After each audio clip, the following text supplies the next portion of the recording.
ลามีธรรมครูบาอาจารย์พระเทลานุเทระพระเจ้าพระสงฆ์ทุกลูกทุกตนโดยความเคารพขอความสุขความสวัสดี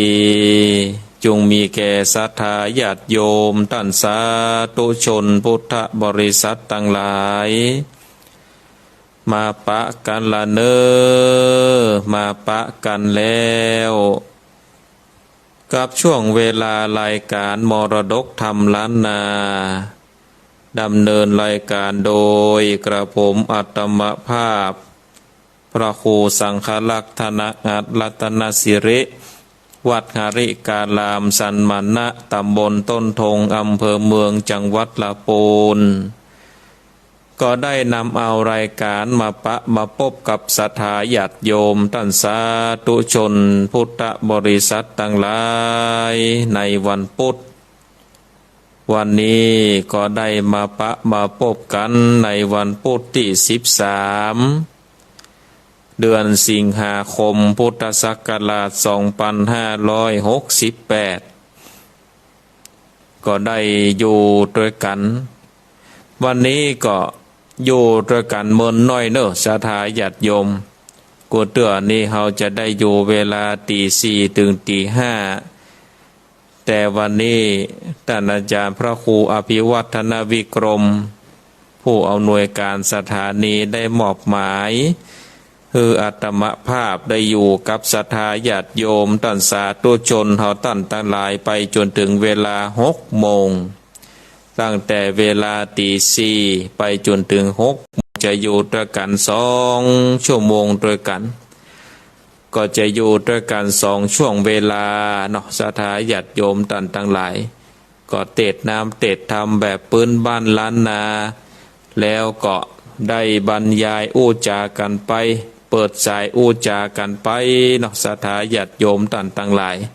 ไปตั้งแต่เวลานี้ไปจนถึงเวลา 6 โมงเจ้าเนอะวันนี้นะอยู่ด้วยกันก็จะไปฟังลูกหนีหายไปทางใดเตอเนอะศรัทธาญาติโยมไปฟังลูกหนีหายไปทางใดจะไปฟังละกันเถอะนะอยู่ด้วยกันอยู่เป็นกู้เป็นกีมกันไปเนาะถึงเวลามาก็ลุกไปนึ่งเข้าเป่าไฟเปิดวิทยุไปโดยได้ทำอาหารการกินก็เปิดวิทยุฟังไปโดยนะศรัทธาญาติโยมอยู่เป็นกู้เป็นกีมกันไปได้ได้จากันแล้วเนาะศรัทธาญาติโยม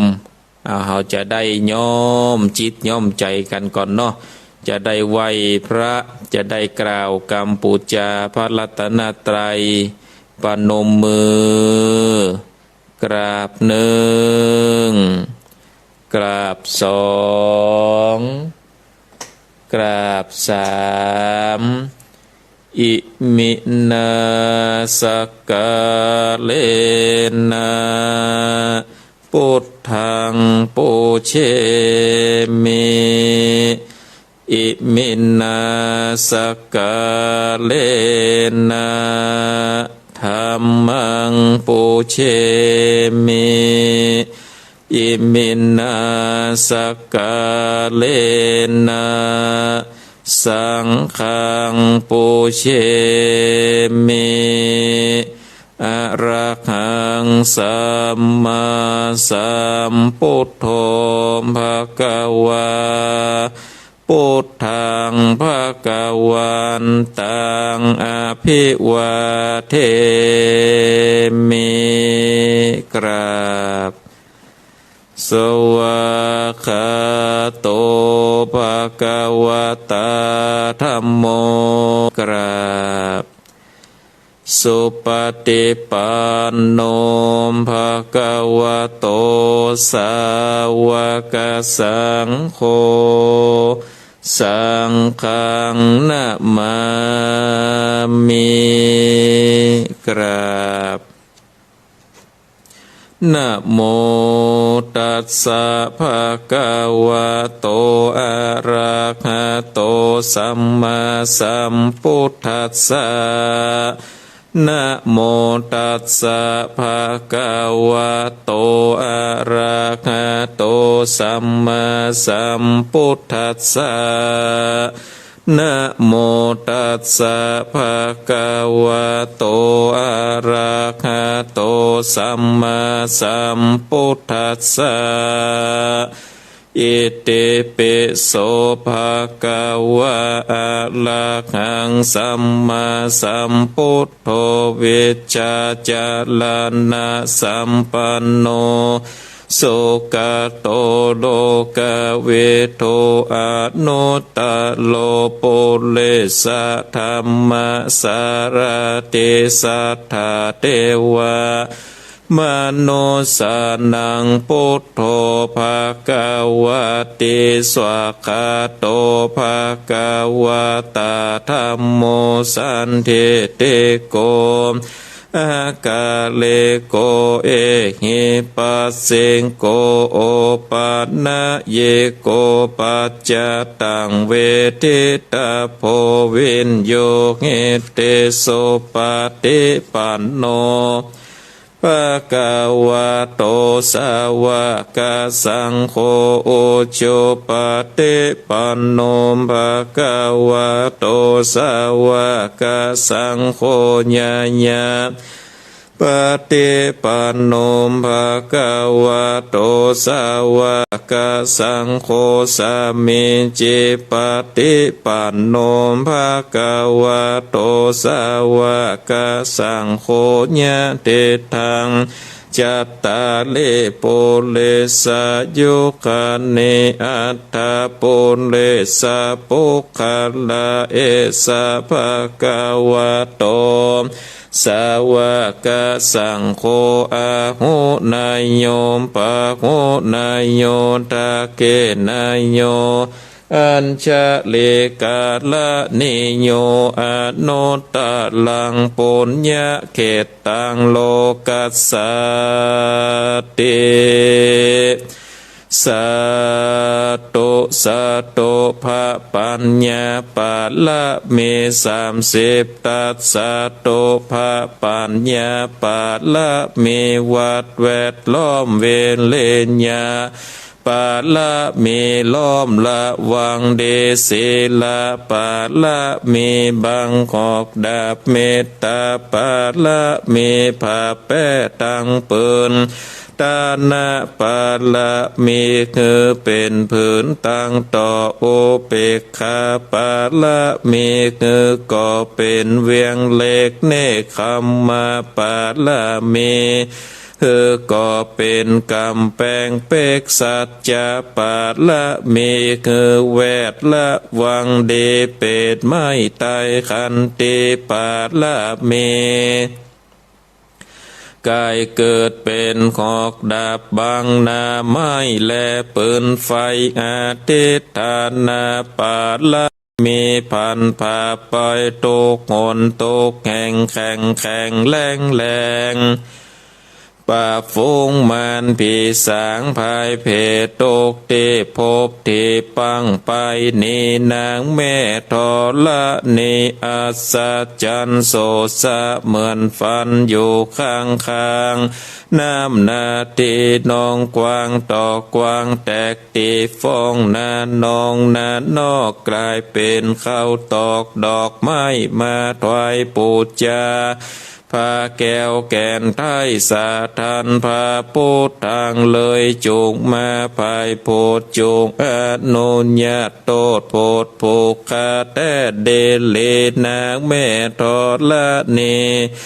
ออกมาเลีดมวยผมอยู่ข้างจังไห้ขายข้าจังงาซับเด่นพ้นน้ำนาเตลงพัดไปขอจังภายหากตบเต้าพะยามานล่องเอาปูนกลัวกับย่อมือคืนตนกลัวใส่กล่าวว่าผู้ขาดนี้ได้ชื่อว่าป เป็นลูกศิษย์พระพุทธเจ้าตนมีบุญสมปานอันมากนักพระพุทธเจ้าจริงตั้งพระปัญญาปาละเมไหว้เก่าจานต่างไหว้ต่างนาก็ได้เก่าจานต่างไหว้ต่างหลังก็ได้เก่าจานต่างแตกหัวแผ่วเตีน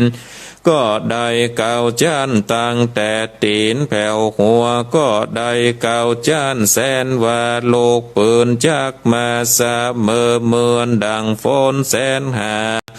ก็บอกมีจักมาไกลใดข้าพระเจ้าเลยได้ไว้ว่าพระพุทธคุณนางพระธรรมคุณนางพระสังฆคุณนางพุทธอินตาธรรมอินตาสังฆอินตาอัสสะอัปแม่นางทอละเน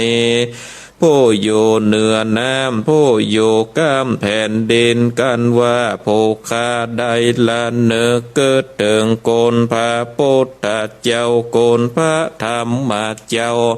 โกนพระสังฆเจ้าโกนพระปิตาโกนพระมารดาโกนพระอุปัชฌาย์ครูบาอาจารย์โกนแก้วเจ้าทั้งสามประการโกนแดดโกนฝนโกนน้ำโกนลมโกนดินโกนไฟโกนโกศลเจ้าโกนพระเจ้าโดนภาวนาก็ดีโกนนางทาลาเจ้าก็ดีโกนพระปัจเจกพุทธเจ้าก็ดีโกนแม่ธรณีเจ้าก็ดีขอจงมาหักษาต่างกามนากามลางยังตนตัวแห่งผูกขาในวันนี้คืนนี้ยามนี้จิมแดดเตอนาอุดนาอัดนาปัดนาปิดพระเจ้ามีฤทธิ์ปิดโดยพุทโธนะโมพุทธายะวะบังบังอมสวากขาพุทโธพุทธังรักษาธัมโมธัมมังรักษาสังโฆสังฆังรักษาพุทโธพุทธังอะระหังธัมโมธัมมังอะระหังสังโฆสังฆังอะระหังพุทโธพุทธังกันหะธัมโมธัมมังกันหะ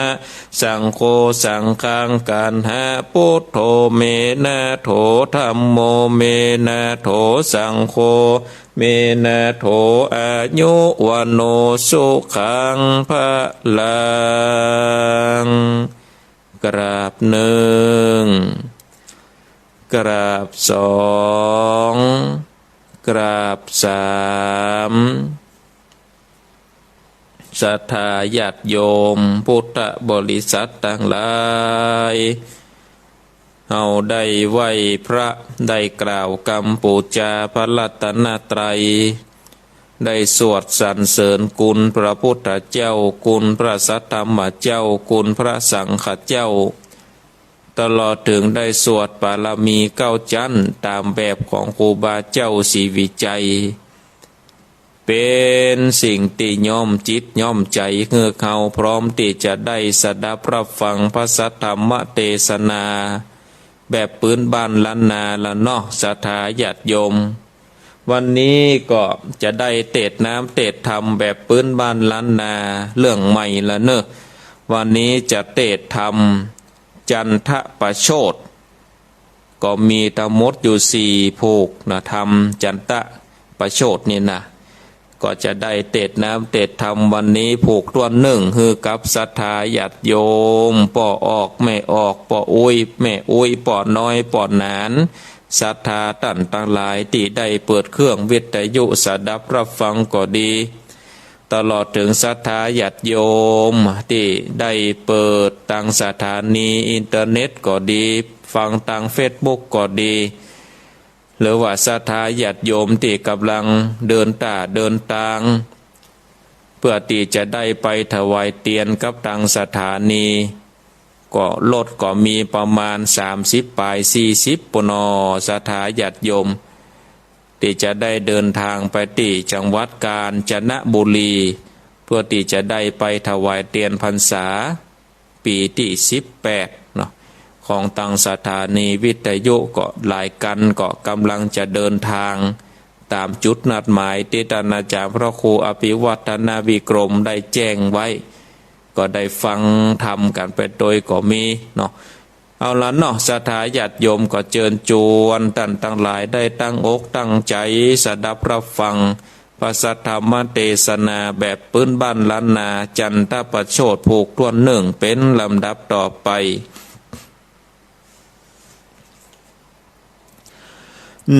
นะโมตัสสะภะคะวะโตอะระหะโตสัมมาสัมพุทธัสสะมัตตาเป็นโตโอปัฏฐานันเตตังสัทธาเจตวันเนเวกะลันโตเจเวตาปะลิจักขาตานะปะละเมอาลาภากาเทเสสะตะโวนโดลาโสโตจันนาสะโปเลสะทั้งหลายตั้งยิ่งใจหนุ่มเท่าตั้งเจ้าเพโคทรงจุงได้ถัดลงจำไว้พิจารณายังธรรมจะโดกดวงผาเสดนิยายล้ำเลิศไข่โบสเป็นธรรมะโอสถโอวาทอาคาวิราชมุนินายเป็นธรรมนิยายดวงวิเศษอันพระพุทธเจ้าได้เตศโพธิสัตตาเมื่อพระสัทธาตนพาเสดถัดลงเลิศพิจารณาการยังบอกเข้าสู่นิพพานจมโจกยังโพธิสันตโลกสงสารพระสาธิตสำลานในเจตวันนะอาลามอันในอนาถหากสร้างเป็นตานอาลาภากาเทเสประกอบผัดลบซึ่งชีวิตตาปาลิจากาตานาปาลามีเป็นเหตุประตนแก้วก็ปวัติเตสนายังธรรมะจะโดกอานิสัยพระหากไว้โพดฟงสัตว์และนากิละดังได้ยินมายังมีเพโคโตหนึ่งนามีวัยญาอันหนุ่มนาจอยจุ่มโสภาเตียนย่อมคุณนายังพ่อแม่มีใจกว้างแผ่มุโตหากษาเลี้ยงดูบอกเฮือขาดบ่ประมาทสักวันยามผ้าผ่อนได้งามมดใหม่ได้หากษาไว้เฮือพ่อแม่ได้นุ่งทะลงกุมบาทมาปงปดไปมาแปลงปูนไว้คือพ่อแม่ไทยได้กินทุกวันวานแล้วจริงฉันแล่นนาเมื่อนั้นเจ้าภิกขุทั้งหลาย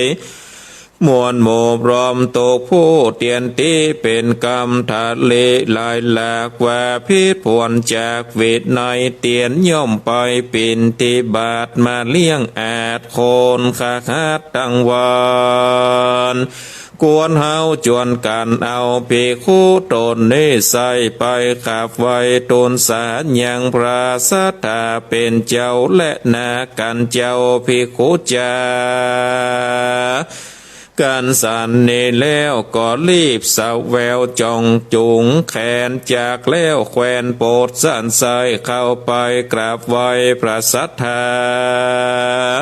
กล่าวอย่างกำสังกาบอเศษเนื้อพาทัดลาดแจ้งเจตโจภาการและแนเมื่อนานภาสัทธาตนหูลอดทัดลาดแจ้งจอดพัญญางาม พระจิงถามว่าดูราเพคุทั้งหลายอันมานั่งยายอยู่เฝ้ามีคำสั่งเล่าอันใดจายามนั้นนาเพคุกะนันนามนโมพร้อมกันอยู่โจตันนายังกรรมสัตลังสังกาแต่ลาอันว่าเจ้าภิกขุตนนินนาบอกไก่กาไปปินทิบาทในขาวาดมาเลี้ยงปิตามันดาอันจะเจ้าภิกขุย่อมือสาใส่กราวนบน้อมพระพุทธเจ้ากราบทูลสารว่ากาแด่พระผู้บานต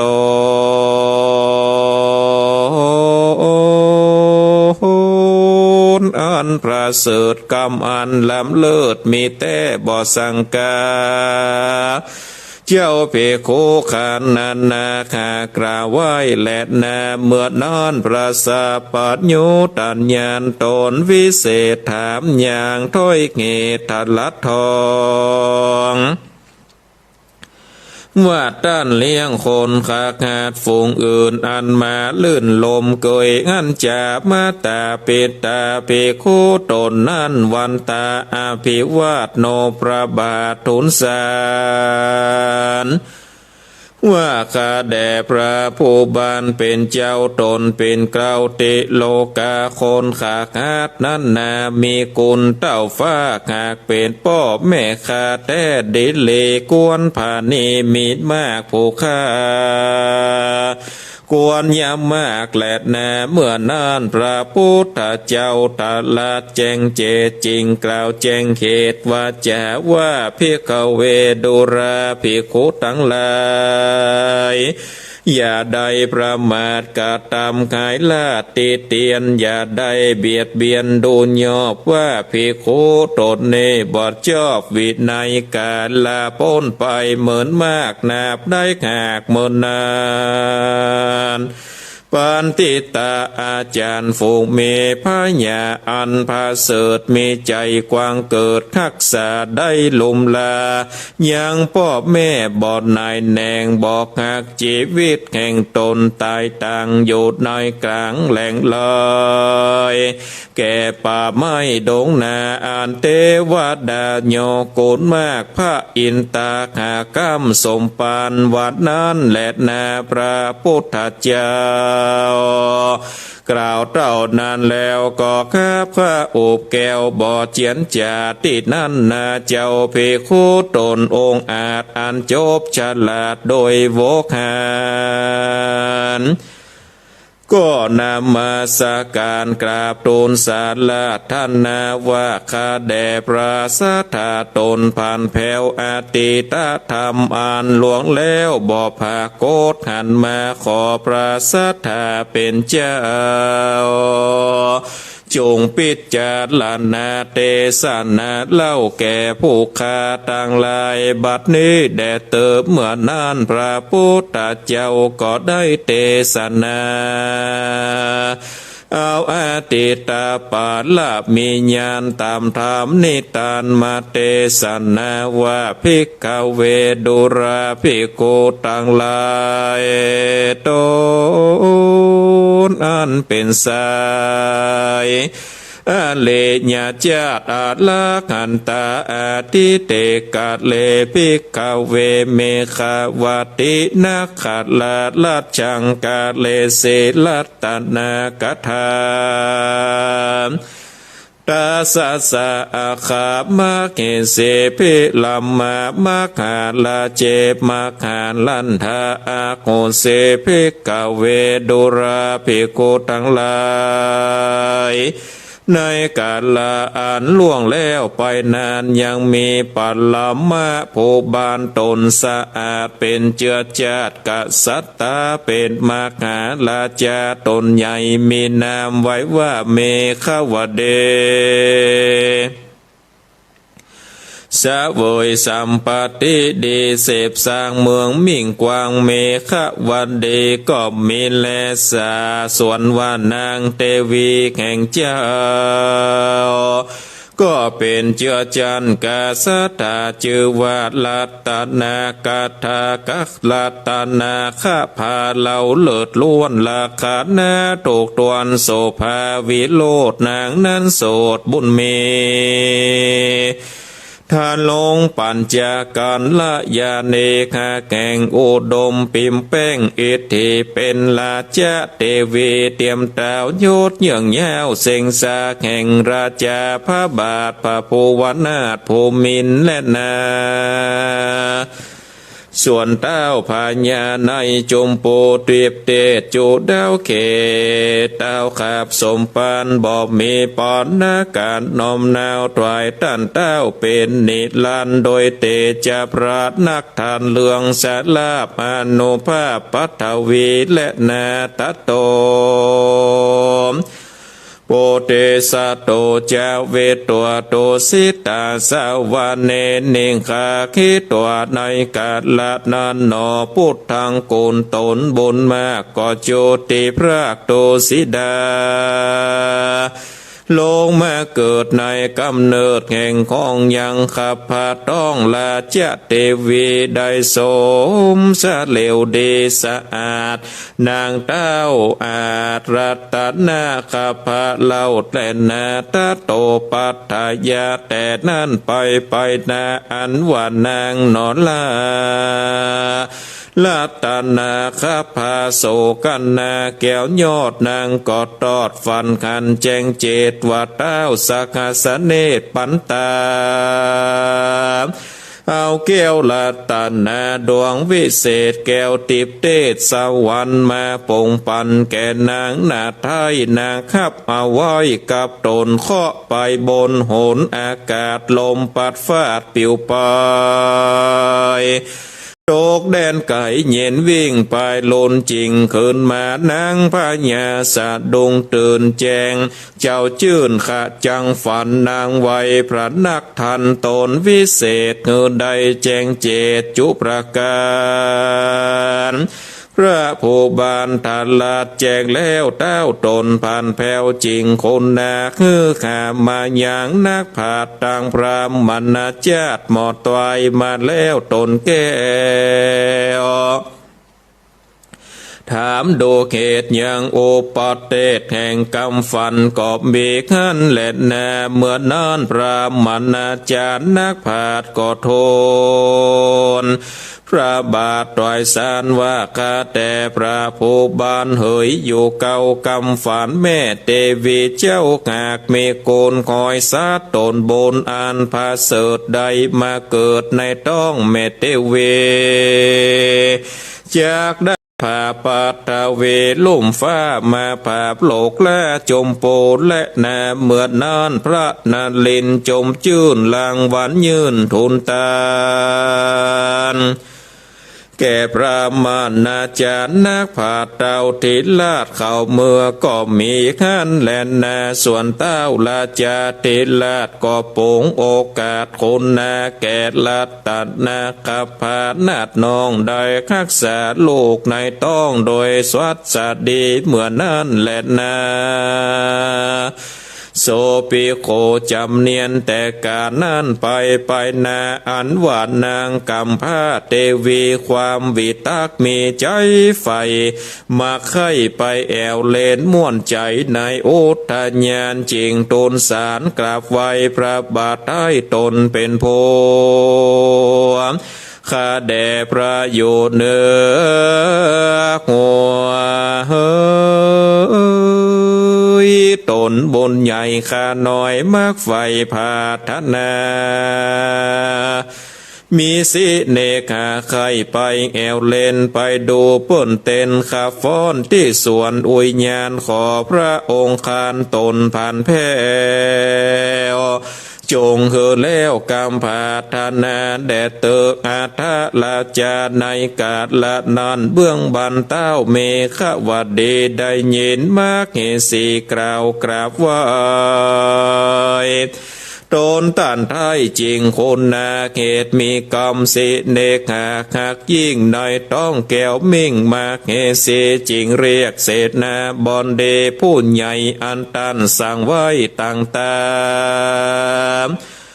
ว่าโดราเศษนาเฮยผู้ฉลาดจงไปเป่าอามาตและโยธาจะโตลังกะตังสีสัมคือมาพร้อมพัมยาใดจะนานพอเวลาการตวนถูกในวันพุ่งเจ้ายามสายยามกินข้าวง่ายแล้วพระนอแก้วเป็นเจ้าจากสาเดชไต่เต่าไปสู่ในที่อยู่ต่างสวนใหญ่กว้างที่ตาตั้งอุยญาณจะแหลดนาเมื่อนั้นเศษนาผู้ฉลาดขาดข้าปราจะอาจไปพวกเป่าแก่คนเต้าหลีปนโยธาลายสามจางมาพร่ำเกวียนตั้งโยธาไปต่อแผ่นจะเชื่อแกวนอาสาคือตกแต่งดาเข้าเครื่องพร้อมตกเยื่องนานาถือปาลาหอกดาบเครื่องเสือกภาพสงครามคือเข้าเครื่องงามองค์อาจตามมากอาจเล็กราชวังในจุงเอากองใจไปตีเป่าคือหูเข่าทั้งมวลเข้าไปล้วนแวดล้อมอยู่แวดอ้อมเป็นปริวารพระผู้บานอยู่เก่าจากสเด็จเข้าไปเลนมากหอนละศพในสวนอุยญาณและแนตตาปนาเทวาเสในวันโลนหลงเจ้าพระเจิงเจ้าการสันทาต่างปิญะจาญาเมียมิ่งงามแต่ยิ่งลันตัดนาคพาทะลงจ้างมังกาลามงคลกัจจาองค์อาจอาทิจาราชญาณโยธาหารมีมากหากแวดล้อมอยู่แวดอ้อมเป็นปริวารเสด็จไปสู่สวนอุยญาณดอกไม้สองแก่นไทยกาสันใจสองแก่นไทยจืนสนุกใจขึ้นสู่หอใจหลังใหญ่ตั้นแต่งไว้แต่โบราณสองนงคานควบกู้สถิตอยู่ตามสุขเต้าก็คือสนุกแต่งเล่นคาฟ้อนเต้นตกเยื่องนันนาตามภาษาเขาจังจอยสออ่อนอ้อยเสียงใสตีกองใจและปัดก้องลือลื่นกองตัวแดนเสียงก้อยแขนและเสียงปีนันตุกที่อืดตืดลางคนก็ตบมือแอนฟอนเล่นเจิงย่อนมากกะสีพ่องเล่นเจิงตีและเจิงปั๊มพ่องกอดเล่นลำเจิงดาบเต้นพระภาพเจิงลาสัปปะนานาจ้างเล่นพ่องวีดวิ่งเต้นโหกกระโดง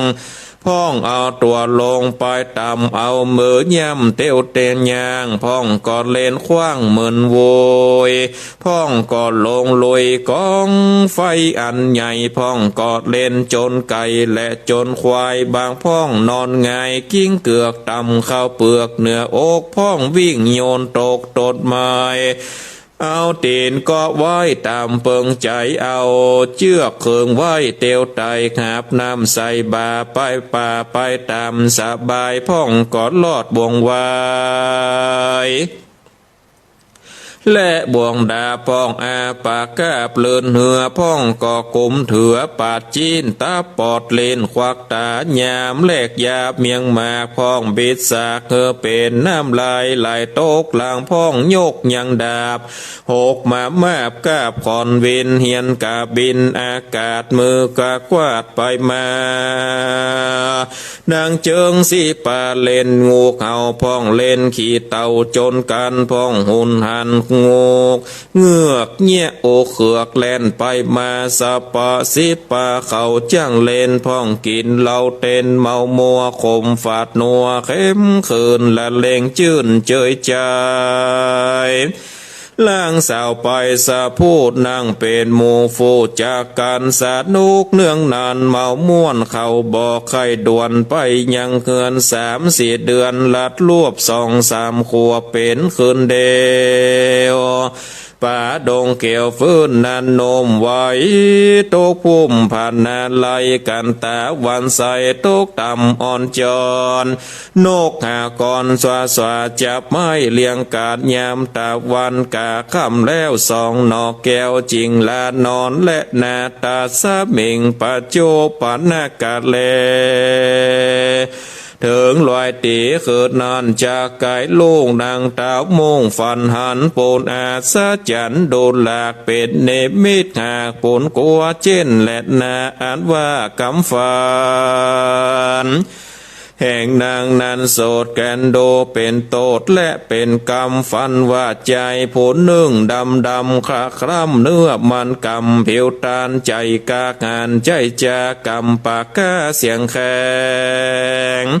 ตัดดอกไม้แดนขาขาบกำมือดาบมือกำดาบแล่นมาจับเกษาเกตเก่าจักนางนอนเอาเต้านอนหงายเอาดาภายเทียนกาเถือแทกนานางผาญาควักเอาสองตานางนาทายลาดหลวบได้ปาดตังคอแขวนจักเงยเงนต่างเป็นกุ้มปาดลิ้นขาดจังในควักเอาหัวใจนางกว่าแล่นเข้าป่าไปสะปันหวานนั้นแล่นนาสารติญา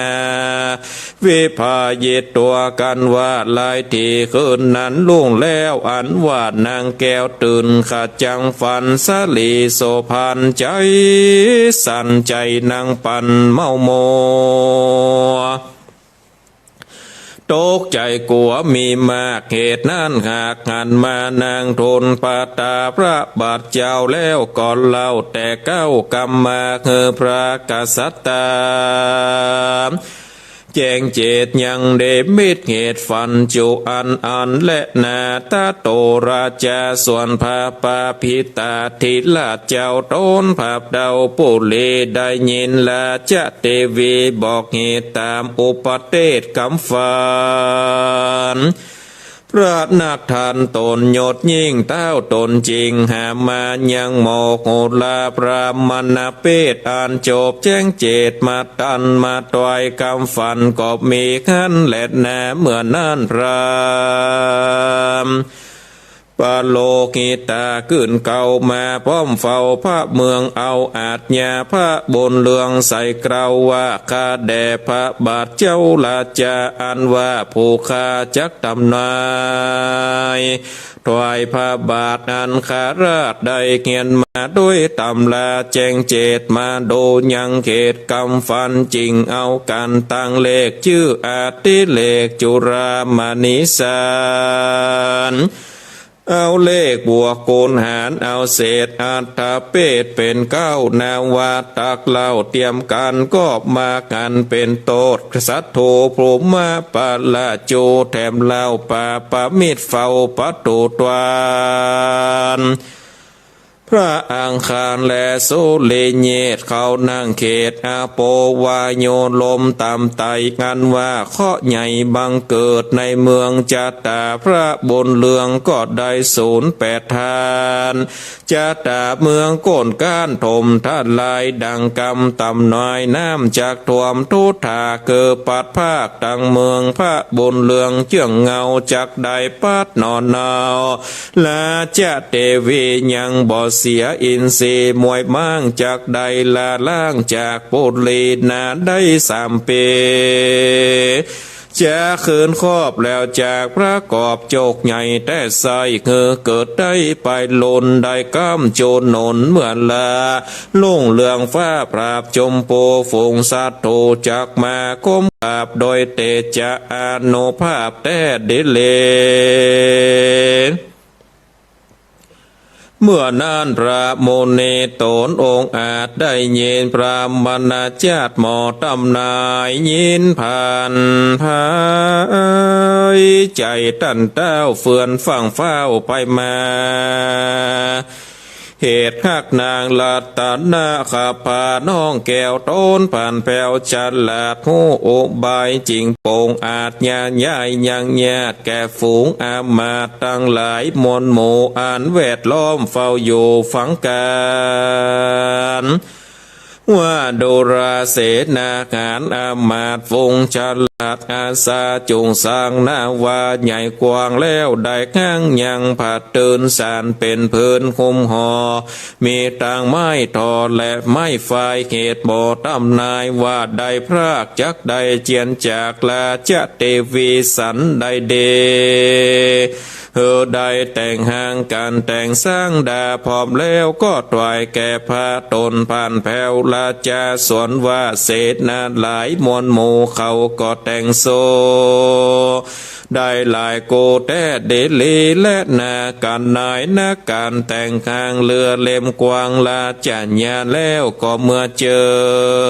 ญพระนอกแก้วผูบานอาคาลาดตังนางนอกวันนานางนาดนาวันนาเตเวนางกุมาเลใหญ่น้อยฝูงข้าคอยตาสีตาสาตังฝูงลงเอาอาปูปาตังนมจากลางหงลาเจ้าโกนวงสามวลโมพร้อมกันเข้าสู่นาวาตังฝงเศษนาและอามาตย์เกินโซละเนรนาดไผ่มันและนาอาทะในกาลละนั้นบ่ปอนนานเติงเวลาการจากไกเตี้ยงฟ้าใบเบียงมุงเมืองเสียงนั้นเนืองขาเกินกองตัวปื้นเวกหาจะละเมฆา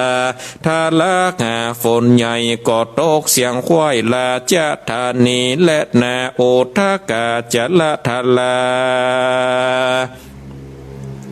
ฝนตกลงมาตั้งวันและคืนบอกขาดเป็นจัดละลาดทมทองนำน้ำมานองรวมควายในกลางเมืองใหญ่เมฆวดีท่วมหอสลีภาษาดล้ำขนาดเรือประมาณได้เจ็ดเจนต้นตาลเลือนลาดบอบมีกาดแก้วกาดดังหมอตำนายคนยิงใจตัวแผ่นลาตั้งฝูงจากม้าหมูงัวควายวอดวำวายมวยม้างเมืองใหญ่กว้างเป็นวังวนฝูงหมู่คนใดเงือขี่ก็หาตีอาสาไหลเขาก็ไฟเงือไปหาตีเปิ้งอาสาไหลผู้ดอยพ้องกอดลอยล่องวายซ้ำลมไล่เตื่อมเป็นซองน้ำเป็นฟองฟ้าเฟือกเป่าปัดเปลือกไปมาฝูงนาวาคนขี่ลมยอบโยบที่กลางฟองดังน้ำกลางหนองสาละใหญ่น้ำมีไว้งานนมมาสวนเรือพระราชาตนผ่านเผาจอมเจียงเจ้าเมฆวดีตั้งเตวีนุจจันนาดลมฟัดฟาดเววนบ่อาจท่านทนดูอยู่ใดหยั่วแยกไว้เพทาตวนสองกาสตาเจียนจากสองปีน้องพระอักเสียกันต่างคนต่างผ่านตกเล่นต่างเล่นตกต้องแผ่นวังวนวิบากมาจนกามเวนมาตองสองปีน้องพรากเสียกันวันนั้นและนาเตอุโพสองกษัตริย์ปีน้องตกเถื่อนทองกลางวังวนต่างคนจนใจได้ไม่กาดดานคนและกีบฟองน้ำทีบไหลกันบ่มีตีจากก็ผ่านก็นองน้ำปัดล่องต่อไหลไปบ่มีภัยจากออกใดต่างก็ลองลำให้เวตนาและนาโสราชาส่วนว่าพระกาสันตาผู้หวานนาดลมไหลลวดปุ่มเปลือกไหลฟงเฟือกไปเหนือจูจอดก็ไปลอดที่ดอยสูงดอยใหญ่เต้าก็ได้ที่งาสาไหลวันนั้นและนาสาส่วนว่าพระบุญเรืองแก่นไทยได้ตีเปิ้งแล้วใส่งาสาไหลเต้าขาดเน่งใจจนจอดล่ำเปิงรอดเทวีแสนโศกมีมนไม่เต้าก็ลองล่ำให้ขาวาดลัตนาข้าพาเฮยน้องแก้วจากว่าตายแล้วว่าเป็นสันใดจากมีภัยนามาบอกกล่าวคือคู่ข่าวว่าตายและยังนิจา ดูกาลาเตวีเขยเมียมิ่งเป็นเตค้าเก่งคอนเตรียมใจวิบากอันใดมาจำภาคหือลาปัดภาคเสียการอกพี่เป็นควันเพื่อเจ้าล้อนดังไฟลนดังลือปีจักเป็นคนสืบสร้างอยู่กลางป่ากว้างดงเขียวดีจากันกูพี่บอกหานลาตานาน้องแก้วโกปีเตียงกาดแก้วตายไปจะแหลดนาเต้าเมฆวดีโศกทุกใจใจเต้าก็ลองล่ำให้เตียวไปกลางผานาภัยป่าไม้จริงปบใส่อามาตเศษนาฝูมีนาวาเงือขี่เขาได้ที่เปิ้งอาสลายดังฝูงไพร่ไต่บานขอกเอาตัวออกพ้นต่างตายเขาต่างหลายมวลหมู่ปาการเลี้ยงตนอยู่โดยหลบไม้หัวมันเข้ามาเล็งหันเต้าทีลาดปากาศมาโอกาสลาดท่านนานำเมือข้างสาโอปัฏฐากบอกเธอตกยากการใดบอกเธอเขืองใจสร้างสักสิ่งเหมือนแก้วมิ่งสะเวยเมืองดีนักหนาและนาตาโตตั้งแต่ถาดนั่นไปนาบ่พร่ำจ้ายาวนานถึงเวลาการเกินขอบนามบกยอบเกินสายพระบนภายอาคาลาดกับตังอามาตโมเสนาตังภายลาดปัจจาผู้อยู่ข้างปากันอยู่สางมากาดนากาดลาเป็นเมืองดีมาดังเก่าแถมเล่าเหมือนแต่เก่าไปหลังก็มีวันนั้นแหละนาเนทิตากิญญาสังวันนาวิเศษจากของเกตธรรมเทศนาปัทมกถาผูกตนอันเลิศล้นโสภาดังพันนากราไหว้อย่างพระนอนไตรจันตาปโจทย์จะโดกอันใดยกมาแต่ตนถึงไปตามธรรมนิยายมีไว้ก็บังคมสมเลศสะเดเอาละศรัทธาญาติโยมท่านสาธุชนพุทธบริษัททั้งหลายได้สดับรับฟังพระสัทธรรมเทศนาแบบปื้นบ้านล้านนาจันทปัจโชตก็ได้ปริปุณนังโจบลงไปเป็นที่เรียบร้อยเนาะศรัทธาญาติโยมธรรมนี่ก็แนวหมอกปอปัจจาวปอดีเนาะแนวเหมือนกันอะเกือบ2หน้าธรรมเต็มเลยศรัทธาญาติโยมแล้วก็ตัวน้อยเห็นนะเป็นธรรมสมัยเดิมสมัยเก่าเนาะก็เปิ่นได้พิมพ์ยาวเพราะว่าสมัยก่อนนั่นนี่เปิ่นใจเตดน้ำเตดธรรมกลางภาษาและคนที่เปิ่นมาฟังธรรมกลางภาษานะพวกก็มีเวลาเนาะมีเวลาอยู่วัดวันค่ำมาพ่องก็เตดมอตอนก็มีเวลาอยู่วัดเกิงพาเข้าตอนก็มีเวลาในการนั่งฟังธรรมก็เลยยาวศรัทธาญาติโยมต่างหลายแต่ว่าในสมัยนี้นี่เวลาก็บ่ค่อยมีกันส่วนมากก็เป็นคนเฒ่าคนแก่หรือว่าบางพ่องก็บ่เจแก่เตื้อแต่ว่าก็สามารถแยกการแยกงานได้ก็เลยได้ฟังน้ำฟังธรรมก็ได้ไปแยกการแยกงานก็ทำทำสมัยนี้นี่มันสั้นใช้เวลาสั้นก็ประมาณ15 นาที20 นาทีก็จบแล้วแต่ว่าทำผูกนี่ยาวเหมือนกันเนอะศรัทธาญาติโยมจันทปัจโชตผูกต้นหนึ่งต่อไปก็จะได้สรุปเนื้อหาใจความสำคัญให้กับศรัทธาญาติโยมท่านสาธุชนท่านทั้งหลายที่ได้สดับรับฟังอย่างรายการมรดกธรรมพื้นบ้านล้านนาอันว่าธรรมจัตตปัจโจทย์ผูกต้นหนึ่งนี้ศรัทธาญาติโยมพวกก็ได้อู้ถึงว่ายังมีตู้เจ้าตนหนึ่ง ซึ่งเป็นตัวเจ้าตนหนุ่มก็ได้เลี้ยงพ่อเลี้ยงแม่ศรัทธาญาติโยมพ่อแม่ก็เฒ่าชราแก่ชรามาตัวเจ้าตนนี้ก็ไปบิณฑบาตแล้วก็นำเอาอาหารนั่นมาจัดแจงแบ่งเป็นปุ่นเอาไว้คือพ่อคือแม่ในกินถึงวันหลังจากที่เอาคือพ่อคือแม่มากินแล้วเนี่ยตัวเจ้าตนนั้นก็เอาแถมปุ่นหนึ่งเอามาฉันมากินตัวเจ้าตาหลายเนี่ยก็บ่มีความเข้าอกเข้าใจว่าเป็นนักบวชแล้วก็ยังเอาเข้าอาหารให้คนอื่นกินก่อนมันก็จะต้องพิษก็เลยได้ไปปากันติกันเตียนว่าตัวเจ้าตนนั้นน่ะพิษจากกองธรรมกองวินัยขององค์สมเด็จพระสัมมาสัมพุทธเจ้าเพราะว่าเอาอาหารการกินนี่ไปเลี้ยงคนคฤหัสถ์เขาทั้งหลายก็เลยปากันก็ลอกแขนเนี่ยเนาะละอ่อนบาเดียวบอกฮู้จักละกะเนาะคำว่าก็ลอกแขนเนี่ยนะก็ลอกแขนจูงแขนไปปาเอาตัวเจ้าตนนั้นไปเฝ้าองค์สมเด็จพระสัมมาสัมพุทธเจ้าองค์สมเด็จพระสัมมาสัมพุทธเจ้านี่เปิ้นมีปัญญาเนาะฮู้ด้วยญาณอันวิเศษแล้วว่าเขาตะหลายปากันมาด้วยเหตุใดแต่ก็ถามตามมารยาทศรัทธาญาติโยม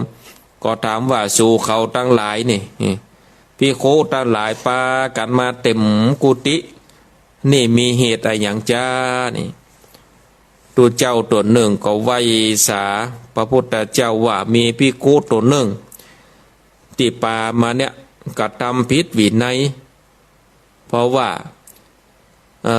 ได้เอาข้าวนี่ไปเลี้ยงคฤหัสถ์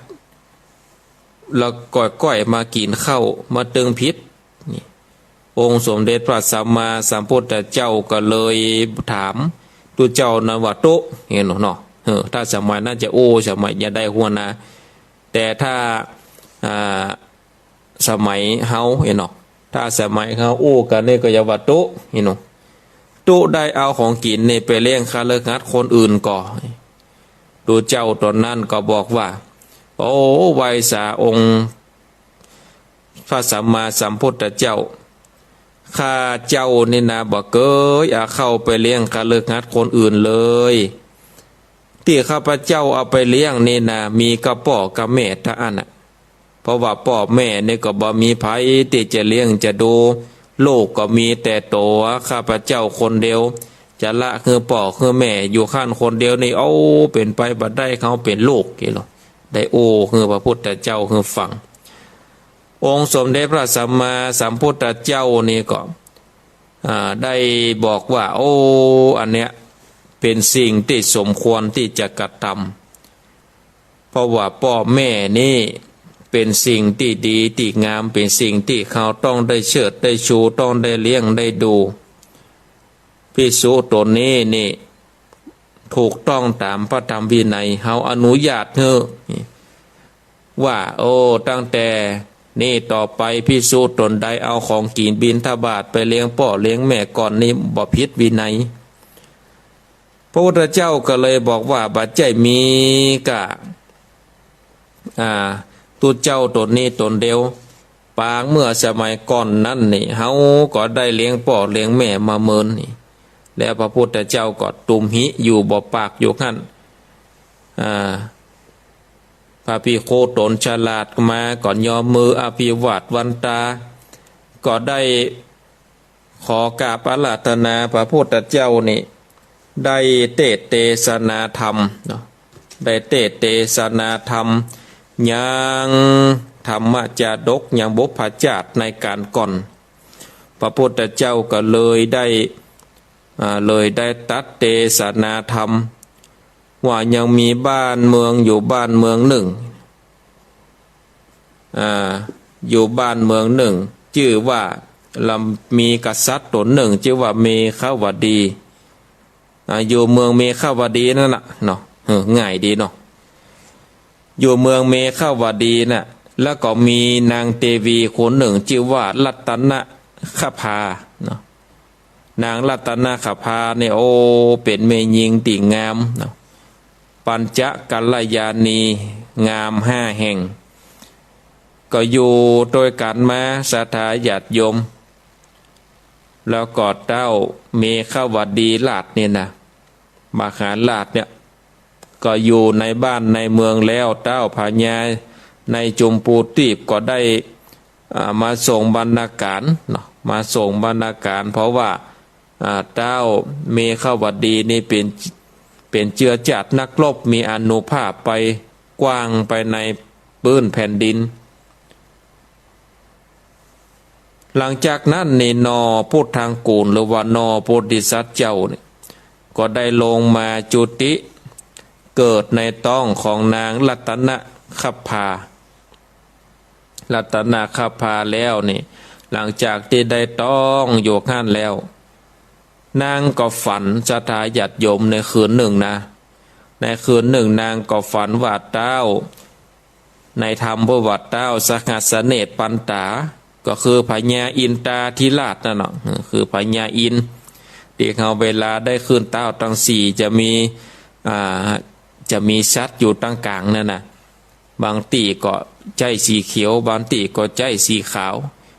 อันนี้หมายถึงว่าตั้งกลางนั้นปู่จามีพญาอินตาธิราชเป็นเก้า